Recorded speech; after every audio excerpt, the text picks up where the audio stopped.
Antes de mais, agradecer a todos a vossa presença.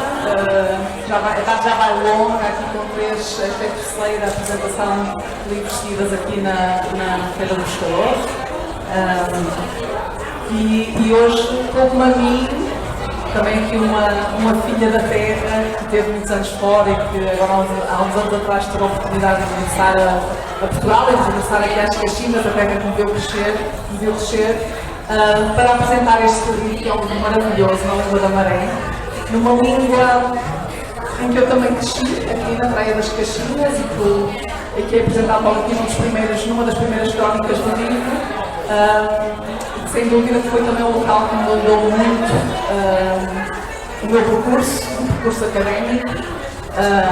Eu chamo-me já agora, devo apresentar, eu chamo Joana Xavier, sou bióloga marinha, trabalho no Centro Interdisciplinar de Investigação Marinha Ambiental, ou CIMAR, da Universidade do Porto, ali em Matosinhos. E sou, como eu disse, uma filha da terra, cresci aqui nas Caxinas, e isso inspirou em mim uma grande paixão também pelo mar, que fez com que então fosse estudar depois para os Açores e depois daí para o estrangeiro, etc. Mas hoje não estou aqui para falar sobre isto, estamos aqui para falar deste livro, da Língua da Maré. Portanto, eu sei que este é um livro que foi um convite que partiu da Mútua dos Pescadores, uma cooperativa de créditos de seguros primários em 1942, eu tinha a noção que já tinha 80 anos. E temos connosco o presidente também dos pescadores, o João Delgado, e eu próprio Nazareno também antigo pescador, que é muito interessante. E aqui numa nota até muito introdutória, eu até gostava de começar por aí, que numa nota introdutória do livro escreveu algo que é muito bonito, que eu gostava de citar.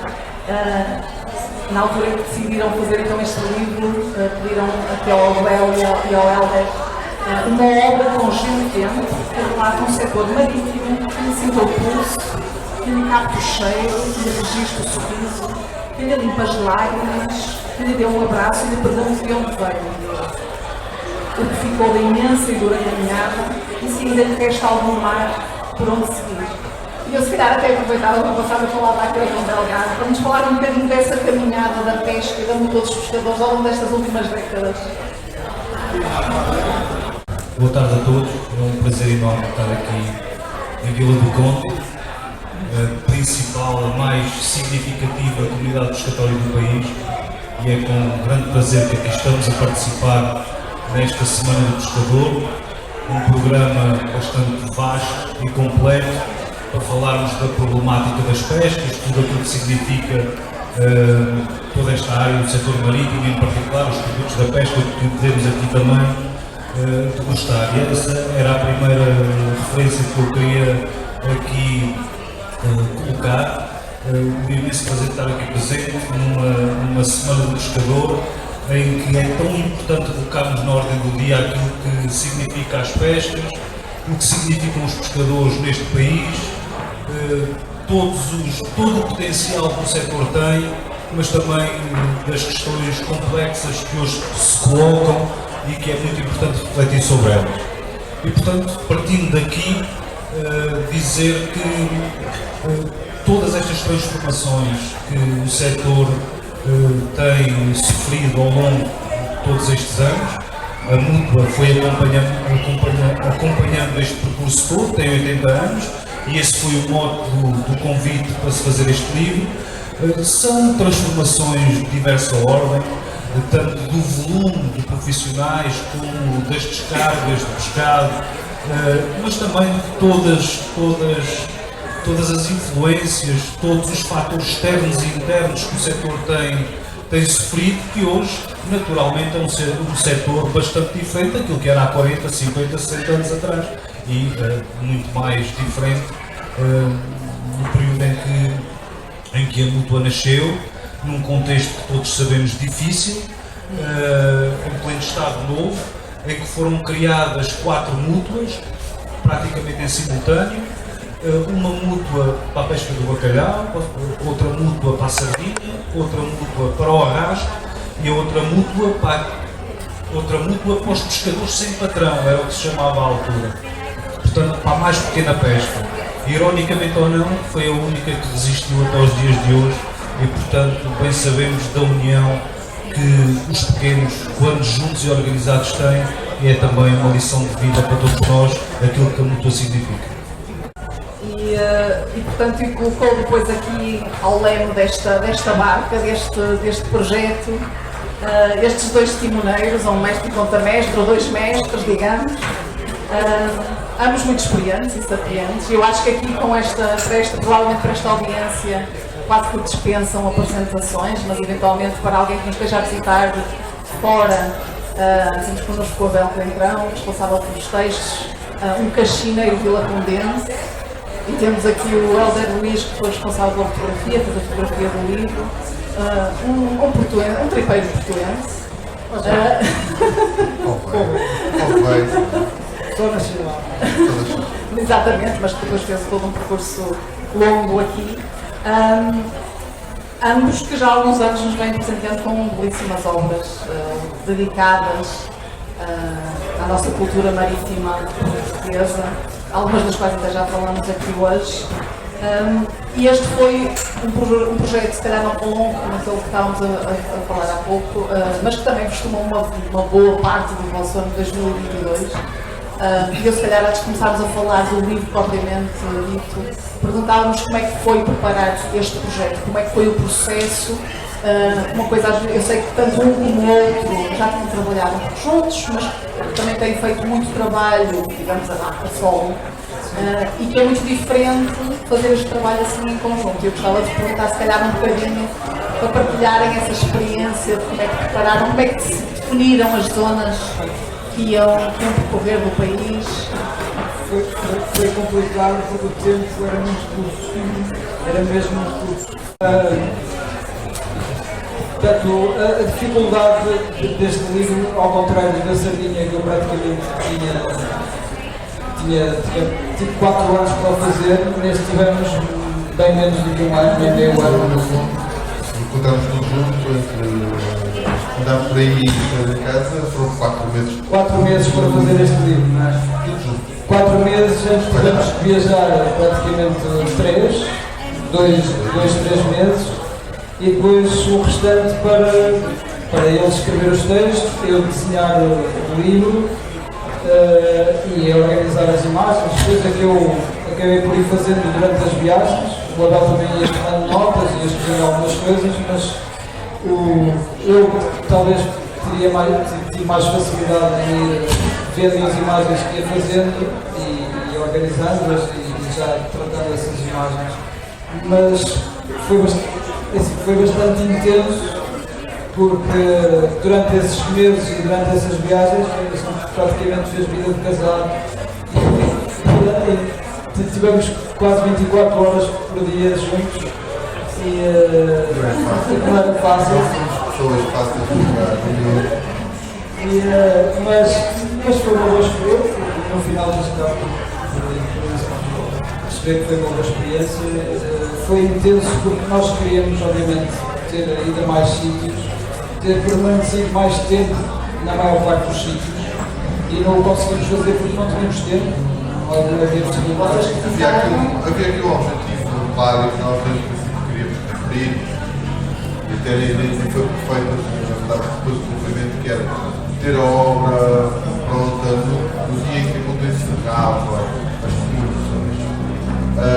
Isso obviamente condicionava muito a própria etapa de produção, aconteceu também no caso da organização social, que eu ainda em 2022 tomei, ali alguns no primeiro semestre, a decisão de sair do público, onde tinha estado 20 anos, porque eu, se estivesse no público, dificilmente conseguiria organizar o tempo para fazer estas viagens. Teria umas férias durante o ano, algumas folgas mais, era impossível. E quando a luta me fez a proposta, eu senti, pela maneira que estava a ser colocado o projeto, a liberdade editorial de escolher a abordagem, a forma até que nós falamos e as coisas depois foram mudando um pouco, no sentido em que eu achava que me sentiria mais confortável também. Porque eu não sou um escritor. Este é o primeiro livro que eu escrevo e que eu assino enquanto autor. O ano passado tínhamos produzido um trabalho na Vida ao Peixe muito importante, que eram os Rostos da Maré, que fui coordenador do projeto, concebi com a malta da Vida ao Peixe, escrevi alguma coisa, mas não estava, portanto, a escrever. Aqui, de repente, a Luta faz-me um convite que era praticamente irrecusável, porque eu não tenho nenhuma relação nem contratual nem comercial com a Luta. Acho que deve ter mais um seguro da Luta há uns anos. Estou disclaimer, desde a Assembleia também.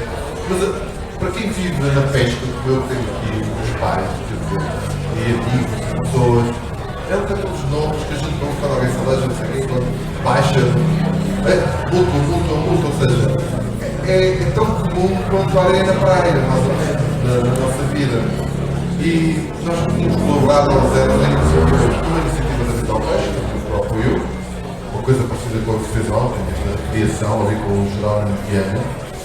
E eu conheci o João também numa passagem dele por aqui, e assim, eles lembram-se disto, ok, temos que fazer isto. E eu, na verdade, só quando depois assumi claramente que iria ser público, em maio, está a fazer agora um ano, que então eu consegui organizar bem o tempo, mas ele tinha a sua agenda, portanto tinha projetos, incluindo o partido que estava a falar, etc. Eu também ainda tinha umas coisas para acabar, de outros trabalhos, e essa dificuldade tornou-se ali uma questão para gerir. Isto condiciona o livro, mas isto é como todas as dificuldades que o Helder fala do outro projeto dele. Quer dizer, isto faz-nos olhar para o tempo, para a imaginação, como é que vamos abordar este assunto, como é que vamos fotografá-lo para ele. Eu sei que foi desafiante, conversamos muito sobre isso, a componente de retratos de pessoas com quem estávamos pouquíssimo tempo e que ainda por cima estavam muito desse tempo a falar comigo, não a estar com ele. Ele no Sardinha estava dias, não devia ser sem fotografar ninguém, voltava lá para fotografar as pessoas, uma sorte. Aqui ele não tinha essa sorte. E nós fomos percebendo essas dores, essas dificuldades, mais até as minhas no final, porque quando se está a escrever a coisa parece voar e depois de repente há ali um momento que podemos voltar atrás, calma, agora temos que fazer o trabalho e fazer. Ou seja, ao contrário do livro anterior que tivemos aqui, que pode ser considerado um livro acabado sobre a pesca da sardinha, se calhar, eu e o daqui a 100 anos, este acima de tudo é um livro que, da minha perspectiva, e esta é uma perspectiva muito pessoal, e que eu tenho que partilhar no momento em que eu estou no lugar onde eu nasci, em frente à praia que eu frequentei, com pessoas, muitas delas que conheci toda a vida, com a minha mãe que eu estou a ver ali, então, às vezes o meu pai também, mas a minha filha mais velha que está ali também, com amigos novos, o Richard, são pessoas que entram agora mais na minha vida e assim. Este livro é basicamente um ato de gratidão. Da minha parte, é um primeiro gesto de gratidão. E é maravilhoso poder agradecer escrevendo, que é a única coisa que eu assim fazer recentemente, para todo este universo do qual eu dependi. Quer dizer, eu estudei porque alguém na minha família pescava e ganhava dinheiro e consegui estudar, não é? Então bem que as coisas não eram tão fáceis assim. E por isso, o que este livro reflete, acima de tudo também, é um caminho que eu venho fazendo há muitos anos, às vezes em paralelo ao jornalismo, certamente com a associação em paralelo ao jornalismo nos últimos 10 anos, que é um caminho de estabelecimento de redes, é um termo bom aplicado à pesca, de contacto, de conhecimento, de relação com pessoas que estão em muitos portos deste país, que estão certamente neste, que estão na volta do Martim. Hoje fizemos uma visita e fomos lado a lado, porque eu sou filho de pobres por um lado, e eu gosto de quebrar as fronteiras, de cozer as fronteiras, essas feridas abertas de oportunidades. E aqui também aconteceu muito isso. A oportunidade de fazer um livro, como pedia à Lupa, que refletisse um pouco as comunidades, deu-nos aos dois também essa oportunidade, nesse caso, de conhecer locais do universo do mar da pesca. Este livro também aborda alguns momentos a atividade marítima turística e outras atividades. E a ciência também, exatamente. E, portanto, eu saio daqui com muito mais do que aquilo com que entrei. Isto, quer dizer, eu acho que ninguém pode querer isso, não é? Para mim é um processo de aprendizagem também. É louvar que vocês mesmo neste curto espaço de tempo vocês conseguiram construir 48 crónicas em torno de 22 lugares e pessoas e atividades e histórias tanto presentes como passadas. Agora, uma coisa que eu gostei muito no livro foi ver a forma tão bonita como vocês conseguiram entrelaçar histórias do presente com o passado dessas pessoas, os seus antepassados. E a forma como tudo isso foi ao longo do livro foi de facto extraordinário. Vocês, só para quem ainda não tem o livro, e aproveito já, eu acho que o livro está aqui disponível para venda, portanto, se ainda não buscaram uma cópia, pesquem uma aqui. Porque, de facto, vocês, ao longo destes 22 locais, de todo Portugal continental, das Chinas a Tavira, passando por Sesimbra e Sines e Barlengas e Olhão, mas também os nossos mares mais longínquos, os Açores e Madeira, vocês conseguiram, de facto, trazer toda essa multiplicidade, todas essas componentes da cultura, da sociedade, da a história passada, a história presente destas pessoas e das suas atividades. E falaram não só de poesias, não só da pesca, da parte marítimo-turística, da ciência, da sustentabilidade, que foi algo aqui, sobre a forma como ciência e sociedade se podem unir para dar resposta aos grandes desafios que todos nós temos a nível global. E acho que isso de facto foi muito bem conseguido aqui com estas vossas crónicas. Eu se calhar perguntava-vos, e se calhar pegando um bocadinho isto que também estavas a falar e tu também explicaste agora na discussão anterior, porque de facto vocês tiveram muito pouco tempo para construir estas crónicas, porque não tiveram aquelas semanas para estar com as pessoas, muitas vezes provavelmente eram visitas de 1 ou 2 dias. Como é que vocês conseguiram? Porque, de outra forma, o livro é tão intimista e é tão. As pessoas abrem histórias do seu passado que parece que já vos conhecem há imenso tempo. E isso também vê-se tanto na parte escrita como na parte fotográfica.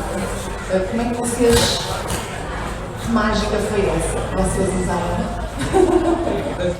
Da parte da fotografia.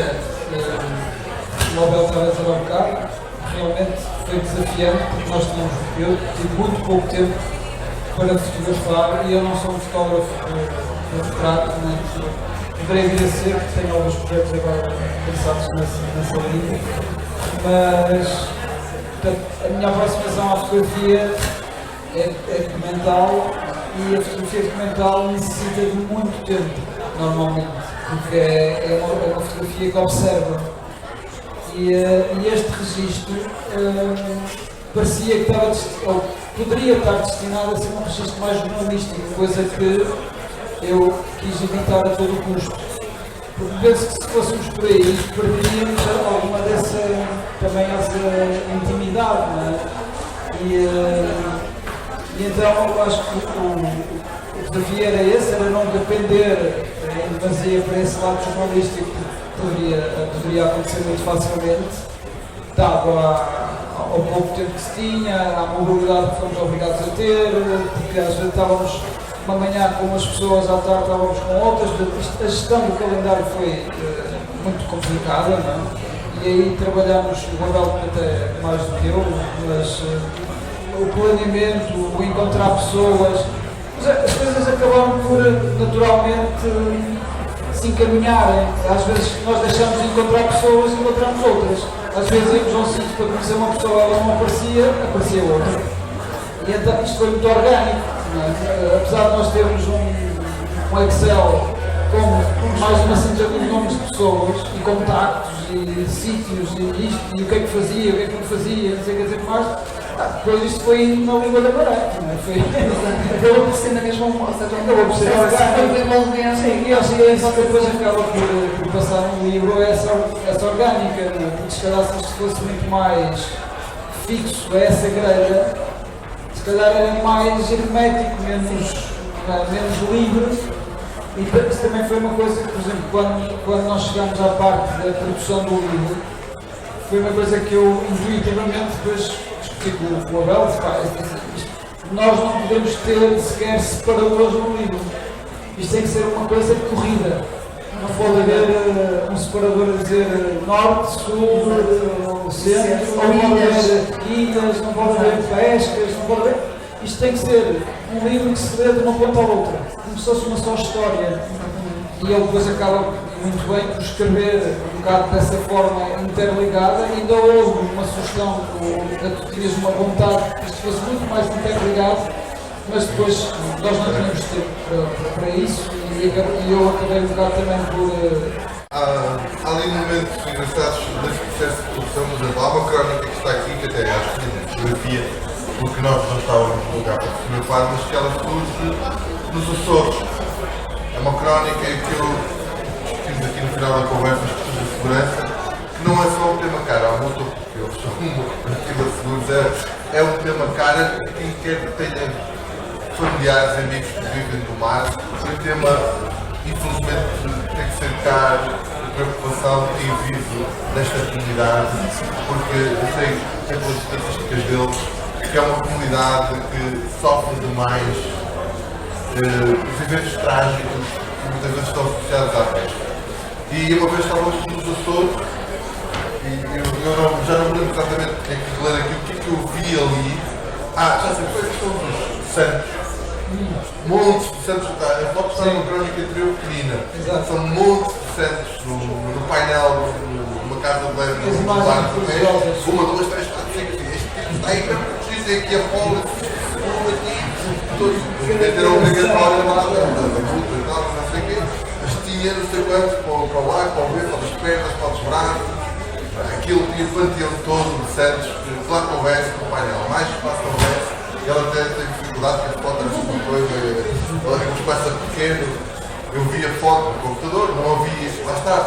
Nós não acompanhamos o processo todo, não é? Ele faz as fotos, depois faz uma seleção, aparece com aquilo, e o livro tem este também um desafio, que é, eu tenho coisas que quero falar e vejo desse material que ele escolheu, que há uma coisa que se casa daquilo, e ele depois aparece com fotografias e há um texto que quero escrever sobre isso porque não sei o quê.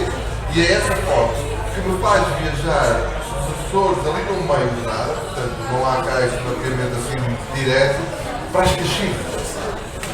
Para escrever São Miguel a Caxinas, nas asas de não me recordo aqui, alguns, está aqui, São Miguel está cá à frente, no fundo nós estávamos nos Açores. A fotografia é esta que ele está a falar. Exato. Tem que não seja imagens religiosas. Que é uma coisa que eu já andava, sempre que embarco, procuro essas imagens dos barcos que é o que me interessa para a crónica chama-se São Miguel às Caxinas, nas asas de um náufrago. Eu, uma das meses antes de começar a viagem, encontrei aqui um amigo, o João, penso que ele é Maravilhas, tinha sido náufrago e sobrevivente do Virgem do Salmeiro. O homem que teve uma crise no meio do naufrágio na balsa e que quase tinha risco e que teve de ser maniatado.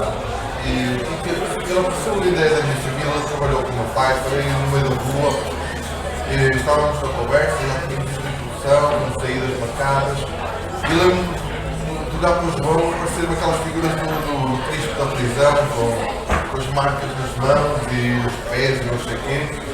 E ele olhar para mim e dizer-me, pois, mas tu tinha que ser amarrado e não sei o quê. E pensar, no fundo, que às vezes a sobrevivência de um grupo de pessoas no mar depende das coisas mais estranhas como esta, não é? E que, na verdade,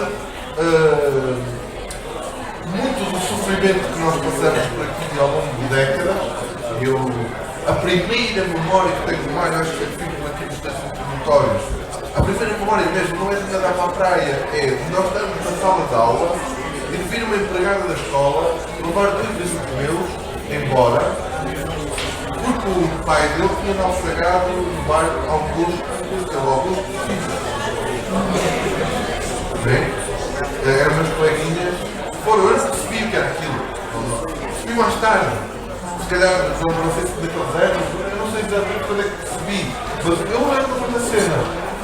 E, portanto, estas questões tinham que passar, ou seja, não estivemos com ninguém, não estivemos a ver material de segurança, eu não andou fotografar especificamente, mas de repente, uma foto cheia de santos, esse tema cai, e então eu sei que eu sou às Caxinas para dar a voltar para outro sítio qualquer, não faço ideia, mas é este, tem essas deambulações, assim, precisa qualquer coisa mesmo. Só para complementar e para agradecer, não quero mais agradecer a qualidade do trabalho que resultou desta parceria e felizmente o Conselho de Administração da Multa dos Pescadores tem tido ao longo dos últimos anos esta felicidade de dar tiros certeiros quando queremos fazer algumas encomendas para celebrar efemérides da multa. Os 70 anos da Multa dos Pescadores foi um desses momentos em que pedimos ao professor Álvaro Garrido que fizesse um apanhado histórico e institucional da nossa organização, desde a sua fundação até à data dos 70 anos. E foi uma obra reconhecida no plano da economia social como uma obra de referência. Portanto, também aí demos o nosso contributo. Mas sentimos que nesta altura faltava exatamente a abordagem que disse no início. As pessoas que compõem a nossa organização diariamente e que a fazem com as características que ela tem. E portanto a resposta está aí, foi brilhantemente dada, porque de facto, para além de ser um objeto de grande qualidade, tem aquilo que faltava no livro dos 70 anos, são essas pessoas que fazem a vida da multa diariamente. E, portanto, um agradecimento especial a ele. Eu se calhar agora gostava que, agora até pegando um bocadinho nesta tua viagem, estávamos a falar, de repente que trouxe os Açores novamente para as Caxinas, porque existe uma grande ligação na realidade entre muitas destas comunidades. Eu lembro, eu próprio fui estar para os Açores, portanto sou das Caxinas, foi aqui que comecei a explorar o mar, no fundo aqui nestas poças de maré, aqui nesta língua de maré. A piscina do Leão, não é? Exatamente. É que a piscina do Leão é que é à esquerda, para quem não Começávamos a conhece. apanhar as marachongas nas pocinhas e trazíamos aquele lombaldinho para casa. E depois a minha mãe obrigava-me a voltar à praia para voltar a pô-las na água. Mas existe muito esta ligação. E mesmo, por exemplo, quando eu fui estudar para os Açores, porque fazer engenharia para a Universidade dos Açores, foi através precisamente de pescadores daqui das Caxinas que estavam a viver em São Miguel e que fazem a vida da pesca em São Miguel, que uma senhora até na altura foi por contacto com a minha colega Manuela Ramos, que aliás até surge aqui numa das crónicas, que é investigadora do Departamento de Oceanografia e Pescas lá, que nos acolheu lá, nos recebeu lá no aeroporto de Ponta Delgada, que nos encontrou uma casa, um quarto para nós, onde nós fomos viver nos primeiros meses, e portanto esta ligação é muito evidente entre as várias comunidades, porque não existe uma comunidade relativamente grande das Caxinas também em São Miguel. E se calhar ficando assim um bocadinho nisso, falem-nos um bocadinho dessa rede, o que é que vocês sentiram ao longo deste, e na comunicação anterior, eu achei muito interessante, existe muita diversidade nestas comunidades.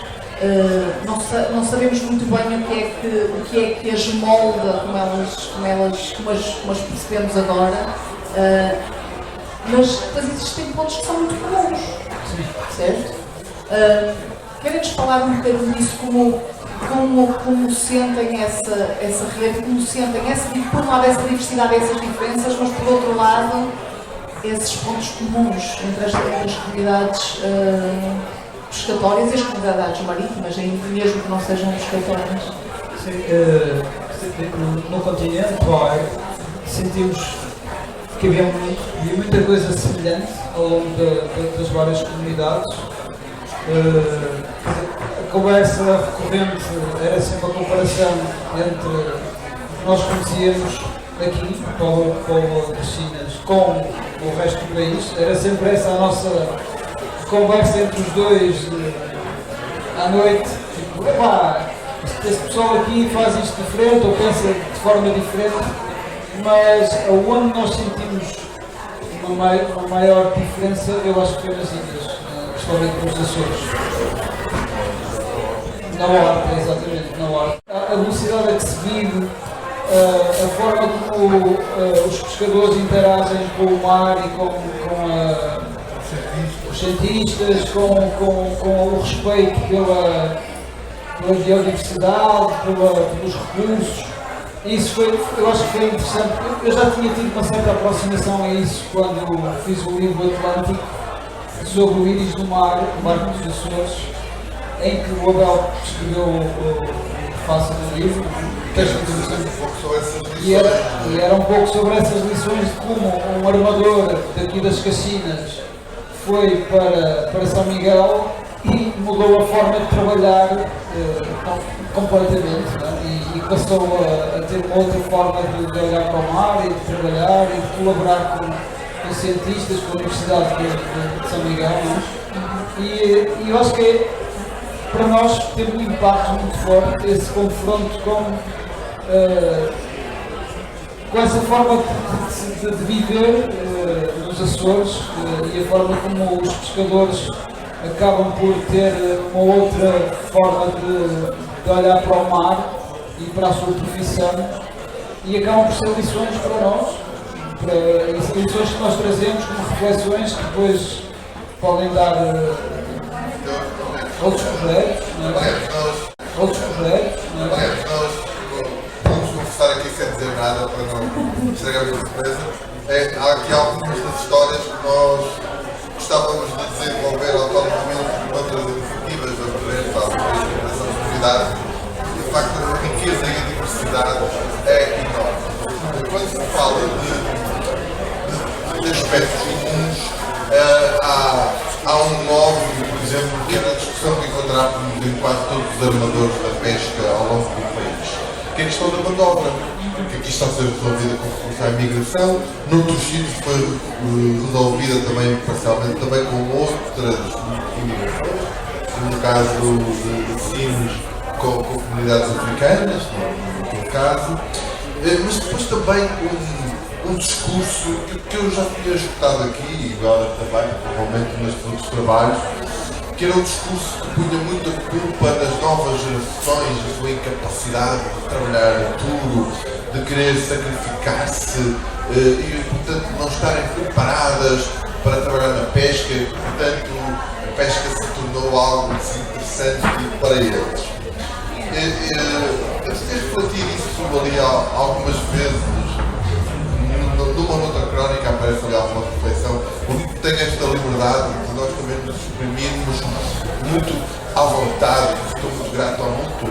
A única ferramenta foi fazer uma coisa bonita, bem feita. Não há aqui nenhuma. Tens que dizer isto porque é a nossa forma de pensar sobre o assunto.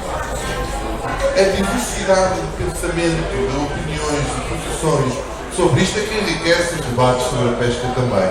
E nesse discurso que eu encontrei em muitos armadores, eu senti muitas vezes muita incompreensão sobre um fenómeno que é um fenómeno natural e nacional e internacional.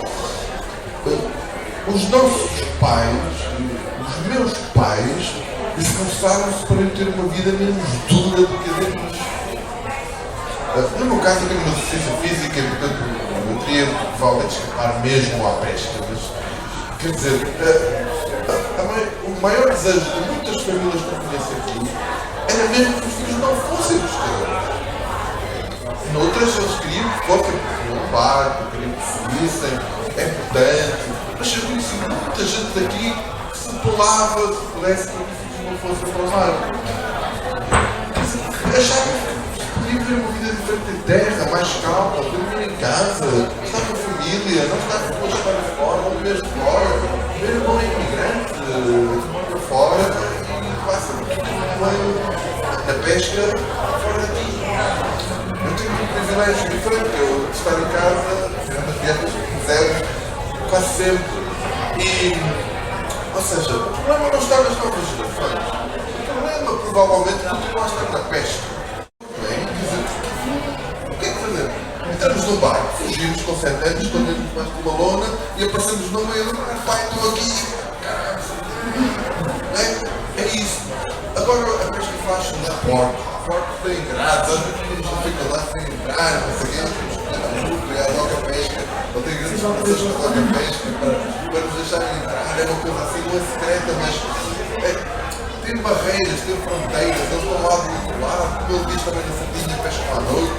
Nós não tivemos a missão de ir com eles ao mar, o livro era na língua da maré, era daqui, era nas portos, era daqui que queríamos trabalhar. Se calhar tem uma alta meditação minha, não só por eu não estou à vontade para fazer isto ainda. Agora com 50 anos, não só uma bastareira, não estou ainda. Pronto. E portanto, é daqui. Mas houve lugares onde sentimos que essa invisibilidade acontecia por oposição um fenómeno de hipervisibilidade, que era a parte de Chávega. Nós fomos nos sítios onde se pratica a arte de Chávega em Portugal. No caso, fomos à Praia da Leiria, na Marinheira. E podíamos ter ido a outros sítios, Praia do Minho. Fomos a dois, na verdade, depois fomos lá embaixo, em Almada, portanto, em Fontantelha, na Costa da Caparica, mais a sul da Costa da Caparica. E esse até foi mais engraçado, foi de noite. Ele estava lá no meio dos barcos, eu não tinha luz nenhuma porque as casas estavam longe e andava à procura dele, só via 4 ou 5 luzes na praia e ele deve estar cá alguma vez e à procura dele. E vimos o trabalho à noite, que foi lindíssimo, também está aqui fotografado. Agora, de dia, na Praia da Vieira, isto faz no meio de turistas. Então, de repente, está aqui um cerco, literalmente aquilo é um duplo cerco. É uma rede que serve o peixe ali à beira-mar e depois vem para a terra, é puxado, e depois há o cerco dos turistas, à rede aos pescadores. Eles apertam, de repente até vamos pensar que os pescadores quase morrem asfixiados ali no meio deles, todos com aquelas camas e aqueles paus de céu vida a filmar e fotografar as fotografias para nunca mais as ver. Mas, ao mesmo tempo, parece ser muito efêmero, que eles depois vão esquecer disso, é um lugar onde a pesca ainda se mostra às pessoas, onde elas conseguem ver a pesca a acontecer, o peixe. Eram pessoas a perguntar, peixe é este? O pescador apanhando a caixa dizia este, não sei o quê. Era uma lição de biologia. Quase uma literacia, exato. Quase um exercício até de literacia oceânica, não é? Depois o pai não é? pegou assim num pequeno tubarão, numa caixa pequenina, deu-se ao filho, o filho foi pensar, mete assim o dedo e vai correr para o hospital, para o centro de saúde, porque levou uma fornalada, deu o peixe, e ia gritar pela praia. Ou seja, é uma autêntica lição, mas é uma lição que acontece porque essa proximidade ainda existe. No resto, só mesmo indo lá, no propósito, autorizado, não fez o caso da sardinha, com muita produção e organização, o que também contribui para um afastamento da sociedade em relação a uma atividade que se faz aqui, faz somente. Portanto, é uma dificuldade que a atividade tem e que não sei como é que há de resolver, alguém deve ter melhores ideias, eu aqui não consegui apresentar tudo. Se calhar era uma boa. Não, quer dizer, tem, por um lado há questões de segurança, obviamente as pessoas não podem ter acesso a tudo e mais alguma coisa. Aliás, gosto de ver, por acaso, ainda ontem fui dar um passeio com o livro que estava cá e fomos até à Marina da Póvoa e tive que lhe explicar porque é que ela não podia ir ver os barcos, porque tem barreiras que não permitem as pessoas passarem para os pontões da Marina. Portanto, nós não podemos ir ver barcos, boleiros que estão parados no pontão, como é que podemos ir? Por acaso, o Porto da Póvoa de Varzim é um dos portos de mais fácil acesso que há no país, para bem e para mal. Mas a maior parte dos portos estão limitados, não permitem também muitas vezes são perigosos, há acidentes, os cais não têm barreiras de proteção, qualquer pessoa pode ir à água e voar-se, mas depois existe esse afastamento das pessoas que não conseguem ver nem sequer os pescadores a trabalhar, como se via antigamente nas praias, nos pequenos portos, mas isso é uma questão tem solução, não é? Se quiséssemos solucionar isso e parte desta pesca local, eu penso que tem um grande potencial turístico até. O facto de nós podermos ficou claro para nós, em alguns sítios onde tivemos, que é apetecível para quem faz turismo poder ver o peixe que supostamente vai comer a seguir. E vê-lo a ser pescado, não diga a ser pescado, mas até a ser desenvascado ou descartado. Portanto, os portos também deveriam ter essa funcionalidade, ter uma componente, pelo menos os barcos de pesca locais, os barcos menos industrializados e a pesca menos industrial, ou a pesca mais ligeira, poder estar mais acessível e haverem até mercados de peixe abertos às pessoas nesses portos de pesca, porque isso tornaria a pesca mais acessível a todos e tornaria o produto também mais acessível e a venda até mais direta, sem passar por coisas, lá está, grandes armazéns, grandes compradores, grandes distribuidores, é tudo grande, menos o pescador que acaba de vender o peixe a preço. Mesmo não passasse por aí, por irmos aos portos de pesca, porque de facto há estas questões mais da segurança, mas por exemplo, porque nós não levamos as nossas crianças aqui ao mercado de peixe, aqui é peixe, Eu lembro-me miúdo de ir. Mas, por exemplo, as escolas precisam ter aí um papel muito importante nessa parte toda de educação, de partilhar essa cultura marítima, fazer as pessoas tomar a escola. Isso começa a inspirar. Nesse momento aproveitei-lo, nós temos um espaço agora aqui no mercado das Caxinas, não sei se não a vida ao peixe, não é a vida ao peixe, que pode fazer um bocado essa promoção, porque as crianças podem vir ver a exposição que foi montada com o apoio delas, as fotografias que elas ajudaram a recolher, e ao mesmo tempo, se eles quiserem, podem passar dentro das bancas de peixe e ver alguma coisa dos peixes que pescam por aqui. Portanto, é só um pequeno contributo, porque efetivamente este desligamento eu acho que é de vez maior. A pesca importa mesmo no país há muito tempo e nos volta a ajudar estas dinâmicas da economia das pescas também, não apenas o conhecimento da mútua e dos portos todos do país, mas a pesca vai pesando menos no PIB, ou seja, mesmo que haja algum rendimento mais, o peso dela por aparecimento de outras atividades e mesmo na economia do mar. Quando se fala de economia azul, não se fala de pesca. Não. Assim, coisas que até em alguns casos vão pôr em questão a pesca, não sei o quê, né? E nós estamos com... A pesca pesa na nossa cultura, não é?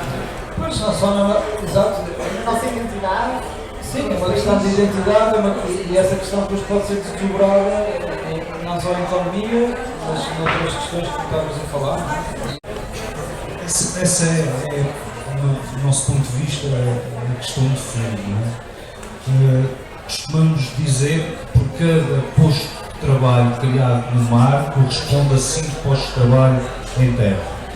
Na transformação de pescado, no armazenamento, nas lotas, nos restaurantes, se não tiverem peixe, não dão as respostas que os turistas também querem vir à procura, ter peixe de qualidade para poder consumir. Portanto, há aqui todo um olhar sistémico que se tem que ter para defender um setor que é estratégico para o país. Há outra linha de análise que tem que ser absolutamente tida em conta. Somos um dos países onde mais se consome pescado no mundo. Somos aí o segundo ou o terceiro. Acho que somos o segundo. Enfim. Portanto, enfraquecendo as nossas pescas, diminuindo a sua capacidade de produção, obviamente que tem que ser feita de forma sustentável. Isso vai pesar muito no nosso país do ponto de vista do endividamento externo. O que é que temos que importar para abastecer internamente o pescado? No ano de 22, por exemplo, voltámos a ter um déficit da balança comercial de produtos da pesca bem acima dos 1.000 milhões de euros, 1.300 milhões de euros à volta disso. Portanto, isto é insustentável para um país que consome o que consome. Isto tem que ser visto de forma equilibrada. E depois o que é o conceito de sustentabilidade, se é só unidirecionado para as questões do equilíbrio biológico e dos recursos, ou se temos que ver com a sustentabilidade identitária, cultural. Como é que isto tudo se degrada se nós destruímos o setor da pesca? A coesão das comunidades pescatórias.